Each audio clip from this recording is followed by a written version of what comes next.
ओहो I am हूँ भाई। इनका के तो पहचानते हो हम लोग? हम नहीं पहचाना। तो सच में कोर्ती बच कर रही है। पोकलेन मशीन है पोकलेन। क्या बात। अच्छा ये शादी के कर भइल बतनी हाथ उठाई। हमार हो गइल बा। आ के कर नहीं खे भइल तनी हाथ उठाई। मधु का दुगो लइको हो गइल बा। बाप रे बाप भाई हतना आदमी झूठ बोला था जो कर। और बूढ़ा बाबा काहे खातिर हाथ उठावत रहे? फेर से कली है। और देखिए छोटा बाबा भी हाथ उठाते, वो सबसे ज्यादा एकदम छोटे होंगे ना। हम जला जियब तले बियाह करब। वो कहावत है ना कि कौन कहता है कि बूढ़ा इश्क नहीं करता, कौन कहता है कि बूढ़ा इश्क नहीं करता। अरे इश्क तो करता है लेकिन कोई इसके चलते आज हम दोबारा आइले रह गए मोटाई नहीं। हाँ छोटे बाबा राउर शादी एकदम पता ना कोई को लड़की से हुई समझ में नहीं किया। हमारी यादें नहीं खेता जहाँ जाते हैं तो यहाँ शादी बा। बताइए कि देवरू दुबई गईले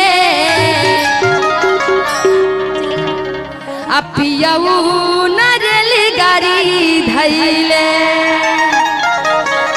ए नाना दो लागे ना घरवा में मनवा तना सजनवा आइले रे। कलाकार का मनोबल तब बढ़ता है जब आप लोग चिल्लाते हैं। और मैं चाहूंगी कि आप लोग अपने बिहार के, आप लोग अपने छपरा के हैं तो जरा जिन जिन के पास में गमछी है जरा गमछी खोल करके हाथ में लेंगे और यहीं से चिल्ला करके नाच के कहना है क्या कि देवरू दुबई गईले पियाऊ नरल गाड़ी धैले।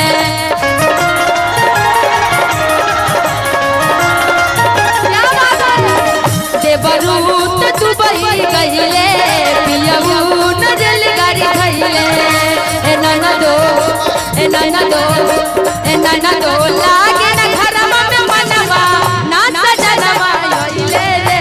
ए नाना दो लागे ना घरवा में मनवा ना सजनवा आइले रे।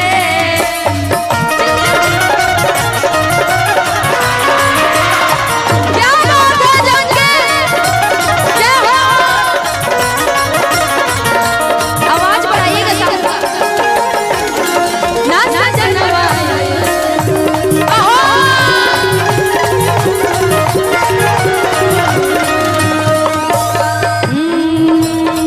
रहते रोजे बनवा हमरो उनके देते बताई। क्या बात है।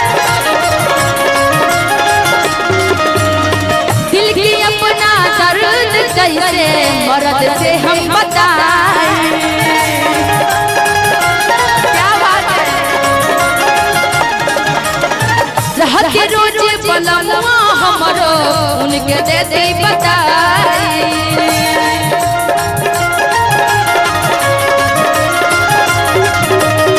दिल की अपना दर्द कैसे मर्द से हम बताएं।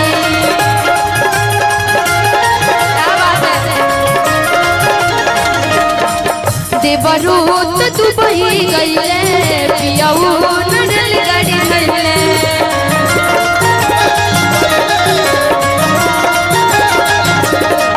देवरू दुबई गईले पियाऊ नरल गाड़ी धैले। ए माधु लागे मनवा ना सजनवा आइले। ए नाना दो लागे ना घरवा में मनवा ना सजनवा आइले। छोटे बाबा। और रविंद्र जी की फरमाइश से गाना कहाँ चले गए? यही है बगल में होंगे। कि ससुरा से लाज बना भसुरा से डर बा। रविंद्र जी जहाँ कहीं भी हो यदि आपको आवाज सुनाई दे रही हो तो आ जाइएगा। ये गाने आपकी ही फरमाइश थी। मधु इनमें से कौन कौन पसंद है आपको? मधु बहुत खराब है, हमको पसंद नहीं है।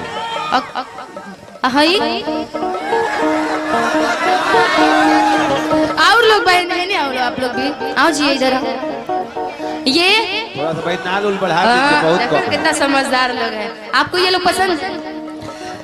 Love you all. Same to you. Love you all.